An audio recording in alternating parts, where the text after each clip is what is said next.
예, 성경 말씀은 창세기 13장, 구약성경 창세기 13장 10절부터 18절 말씀까지 보시겠습니다.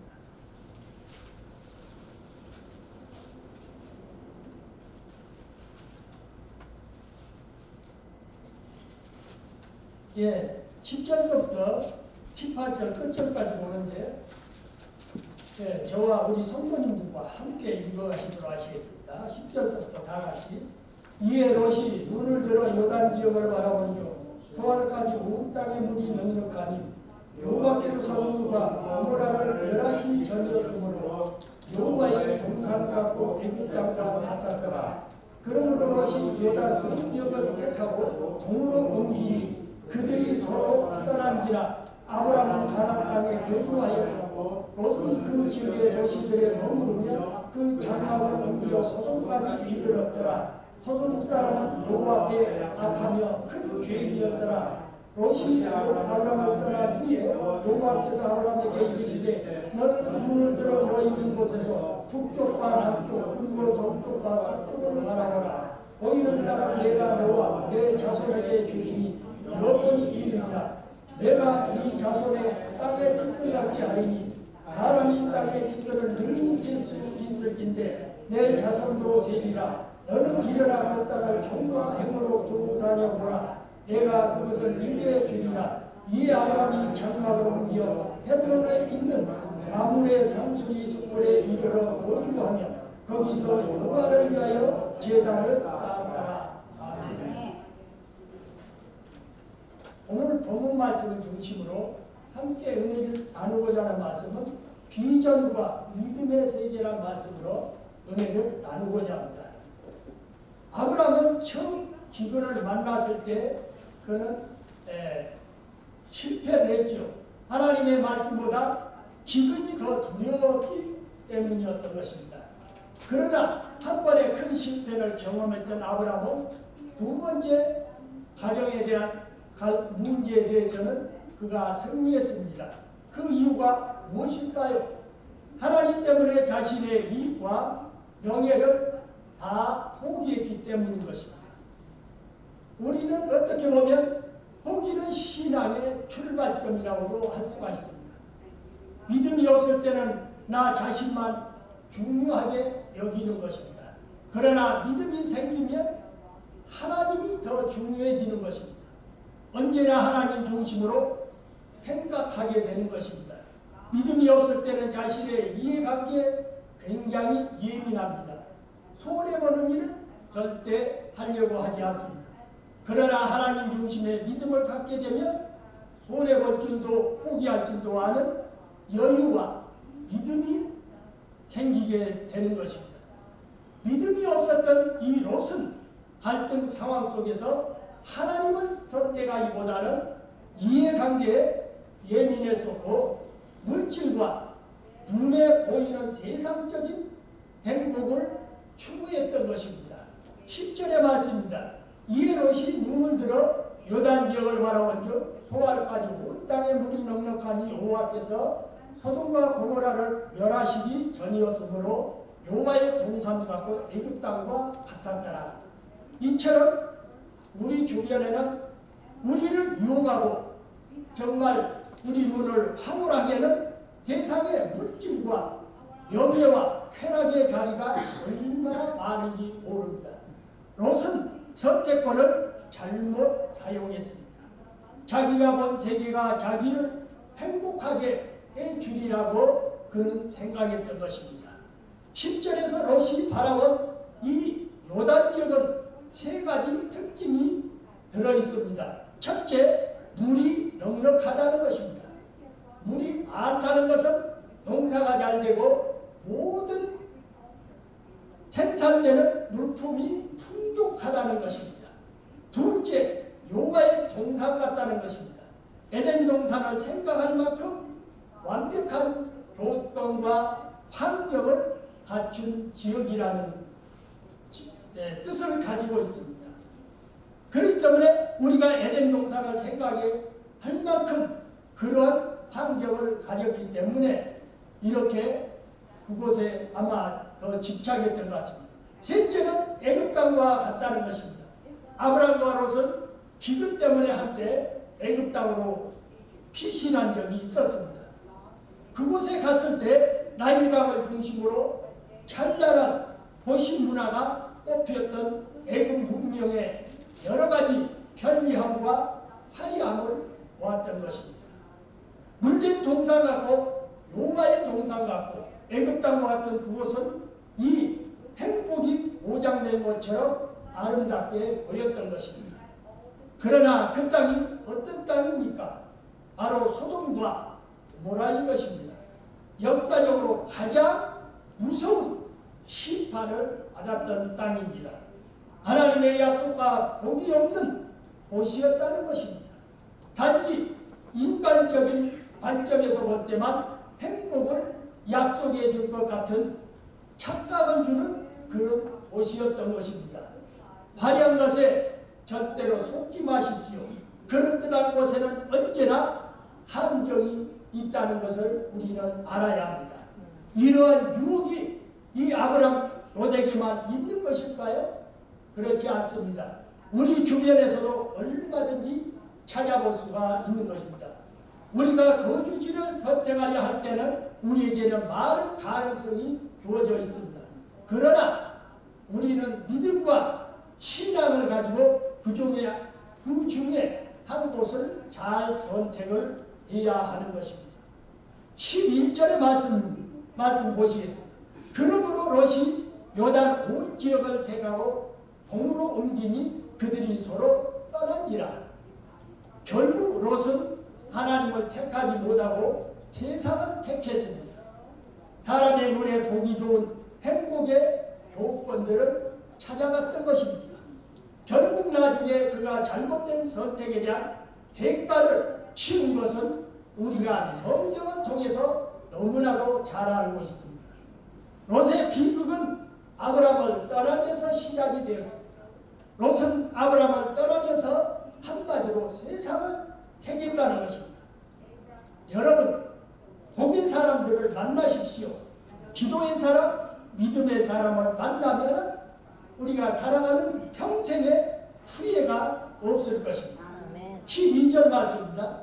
아브라함은 가나안 땅에 거주하였고 롯은 그 지역의 도시들에 머무르며 그 장막을 옮겨 소돔까지 이르렀더라. 아브라함이 끝까지 거주한 땅은 바로 가나안 땅이었습니다. 가나안은 외로운 땅이었으며 기근이 있는 곳이었습니다. 그러나 아브라함은 하나님의 말씀과 약속이 있었기에 그 땅에서 떠나지 아니했습니다. 그런데 롯은 어떠합니까? 롯은 세상과 물질을 따라갔으며 인간적인 행복을 추구했다는 것입니다. 롯은 이제 장막을 옮기기 시작했습니다. 여기서 재미있는 표현은 이제 더 화려하고 좋은 소돔까지 옮겨갔다는 것입니다. 물질을 해가면 소돔까지 가기 마련인 것입니다. 그 길은 좋아 보였지만 필경은 멸망의 길이요 심판의 길이었습니다. 예수님은 우리에게 말씀하시기를 넓은 길로 가지 말고 좁은 길로 가라고 말씀을 하셨습니다. 13절의 말씀입니다. 소돔 사람은 여호와 앞에 악하며 큰 죄인이었더라. 이 화려함과 쾌락 뒤에는 항상 죄가 번성함이 있다는 것입니다. 넓은 길 뒤에는 멸망이 있는 것입니다. 그러나 좁은 길에는 영생이 있는 것입니다. 불편하다고 불행한 것만은 아닌 것입니다. 하지만 사람들은 미련에서 항상 넓고도 편하고 좋은 것만을 선택한다는 것입니다. 롯이 아브라함을 떠나자 아브라함은 이제 홀로 남게 되었습니다. 신앙은 항상 홀로 남는 것입니다. 신앙을 가지면 어느 때는 고독하고 외로워집니다. 그래서 사람들은 그래도 내가 이 길을 계속 가야 하는 것인가 라고 자신에게 물을 때도 있습니다. 그러나 주님이 나와 함께 하시는 것입니다. 14절의 말씀입니다. 롯이 아브라함을 떠난 후에 여호와께서 아브라함에게 이르시되 너는 눈을 들어 너 있는 곳에서 북쪽과 북쪽과 남쪽 그리고 동쪽과 서쪽을 바라보라. 이 롯이 아브라함을 떠난 후에 하나님이 아브라함을 찾아오셨습니다. 우리는 여기서 단순하지만 놀라운 사실을 발견할 수가 있습니다. 하나님이 언제 오셨습니까? 롯이 떠나고 나서 바로 오셨다는 것입니다.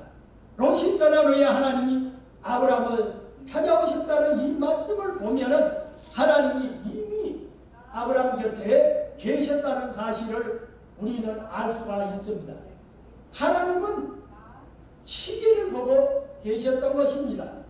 하나님의 기다림이 하나님의 부재를 의미하지 않는 것입니다. 하나님이 계시지 않기 때문에 응답이 또한 없는 것은 아닙니다. 하나님의 모습을 나타내야 할 때를 그분은 기다리고 계시는 것입니다. 이것이 바로 하나님의 기다림이라는 것입니다. 하나님은 우리와 함께 늘 계시는 것입니다. 함께 계시면서 우리의 눈물을 보시고 또 한숨을 아시고 우리의 기도를 들으시면서 우리의 믿음들이 성숙할 때까지 기다리고 계시는 것입니다. 자기를 이기고 자기를 깨고 거듭나기를 그분은 원하시는 것입니다. 하나님의 약속을 얻기 위해서는 이러한 고통의 과정들에게 이 모든 것이 우리에게 필요한 것입니다. 롯은 아브라함에게만 있는 것이 아닙니다. 우리들 가운데도 있다는 것입니다. 우리 내면의 세계를 들여다보면 롯과 아브라함이 끊임없이 서로 싸우고 있는 것입니다.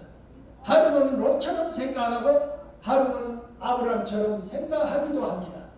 여기서 우리가 살아가는 길은 한 가지뿐입니다. 우리 안에 들어있는 롯과 결별을 선언하는 것입니다. 여기에서 탈출해 승리하면 우리는 그 믿음이 우리로 하여금 새로운 세계를 바라보게 하는 것입니다.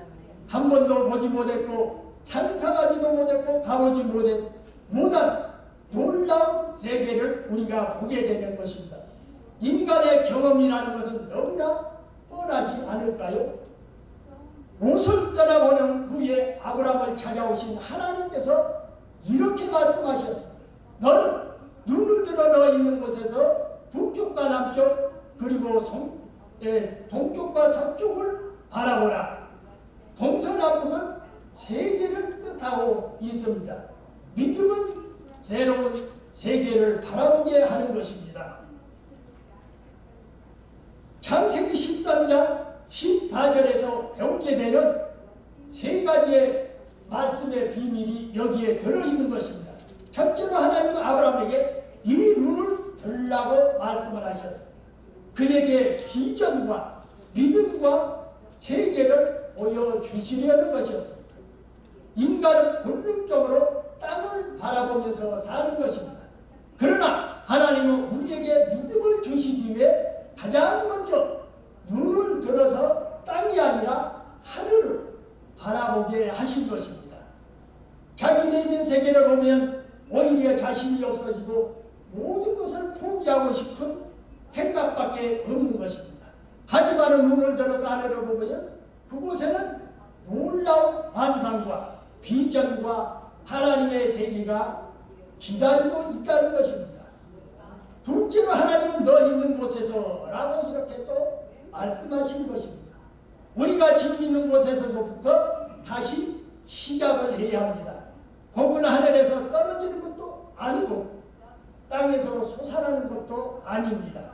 사람들은 모두 자기의 현실을 싫어하는 것입니다. 왜 그럴까요? 고통스럽고 실적거리고 따분한 이 현실을 피해서 어디론가 가고 싶어하는 그러한 심정입니다. 그러나 성경은 우리가 있는 곳에서부터 기적이 시작된다고 하십니다. 오병이어의 기적의 시작이 된 것처럼 내 모습 이대로가 내 환경 이대로가 나의 현실적인 상황 바로 이 자리가 기적이 시작이 된다는 것입니다. 이곳에 하나님께서 개입하시면 놀라운 기적이 일어나는 것입니다. 15절의 말씀입니다. 보이는 땅을 내가 너와 네 자손에게 주리니 영원히 이르리라. 무엇을 보느냐가 바로 비전인 것입니다. 눈을 감고 있으면 아무 일도 일어나지 않습니다. 우리는 하늘을 보고 하나님을 바라보십시오. 하나님이 아브라함에게 주신 복은 아브라함에게만 국한된 것이 아니었습니다. 하나님은 너와 내 자손에게 주리니 영원히 이르리라 라고 말씀을 하셨습니다. 진정으로 복받은 사람은 그 영향이 자신의 세대뿐만 아니라 그 다음 자손 대대까지 나타나는 것입니다. 눈에 보이는 것은 오래가지를 못합니다. 그러나 믿음은 영원합니다. 진정한 복은 여러 대를 통해서 계속 이어져 간다는 것입니다. 믿음이 같은 새로운 세계를 바라보게 하는 것입니다. 16절의 말씀입니다. 내가 내 자손이 이 땅에 티끌 같게 하리니 사람이 이 땅에 티끌을 능히 셀 수 있을진데 내 자손도 세리라. 이 말은 하나님의 복이 무한하다는 뜻을 가지고 있는 것입니다. 하나님께서 주시는 복은 셀 수가 없으며 상상할 수도 없으며 크기를 측량할 수도 없는 것입니다. 17절도 보시겠습니다. 너는 일어나 그 땅을 종과 행으로 두고 다녀보라. 내가 그것을 네게 주리라. 셋째로 하나님은 일어나서 두루 다녀보라고 말씀을 하셨습니다. 하나님의 비전을 이루며 누리는 복의 조건은 눈을 들고 비전을 보고 그것을 향해 일어나 걸으며 땅을 밟는 것입니다. 하나님은 아무 일도 하지 않는 사람에게는 복을 거저 주시지 않는 것입니다. 아브라함은 보았고 이제 음성을 들었고 일어나서 종과 행으로 걷기 시작했습니다. 그 누구도 미래에 가본 적이 없는 것입니다. 그러나 미래는 믿음이 있는 사람의 것입니다. 미래는 갖는 사람의 것입니다. 복도 또한 갖는 사람의 것인 것입니다. 하나님의 비전과 꿈을 소유하게 해주는 것이 바로 우리들이 가지고 있는 믿음이라는 것입니다. 그러나 그러한 믿음을 가졌다 할지라도 현상을 보면은 항상 초라하고 힘들고 고통스럽습니다. 18절의 말씀입니다. 아브라함이 장막을 옮겨 헤브론에 있는 아문의 상수리 숲불에 이르러 거주하며 거기서 여호와를 위하여 제단을 쌓았더라. 이 아브라함은 그 모든 비전을 보았지만 현실은 아직도 상수리 숲불이었습니다. 어제와 오늘은 달라진 것이 우리 눈에 전혀 없는 것 같습니다. 그러나 그는 더 이상 어제의 그가 아니었다는 것입니다. 태양을 본 사람은 촛불에 만족하지 아니하듯이 아브라함은 이미 보이지 않는 세계를 보았고 또 그는 더럽고 나쁜 사람이었기에 여전히 의롭고 고독하고 가난한 현실 가운데 있다 할지라도 그의 마음속에는 하나님의 말씀, 미지의 세계, 복의 세계가 그 속에서 불타오르고 있었습니다. 그런 아브라함이 무슨 일을 이제 했습니까? 그는 제단을 쌓았습니다. 그는 고독하고 외롭고 성취감이 없는 현실에서 하나님 앞에 예배하기 시작했습니다. 예배하는 가운데 상황이 변하고 기적이 일어나고 하나님의 능력이 나타나는 것입니다. 그래서 믿음의 사람들은 제단을 쌓는 것입니다. 이제 아브라함이 보통 사람에서 하나님의 사람으로 변하기 시작한 것입니다. 그는 갈등을 겪고 기근을 만나고 손해를 경험하면서 점점 더 하나님과 가까이 동행하는 사람으로 이제 변신해 하나님 앞에 더 가까이 나아가는 것입니다. 사랑하는 성도 여러분에게도 이러한 복이 임하기를 주의 이름으로 축원드립니다. 네, 기도드리겠습니다. 우리 아버지 하나님, 이 아침 이 시간을 통해 아브라함의 신앙에 대해서 다시 한번 우리에게 비전과 꿈을 그리고 앞으로 하나님의 기적이 있다는 것을 보게 하심을 감사합니다.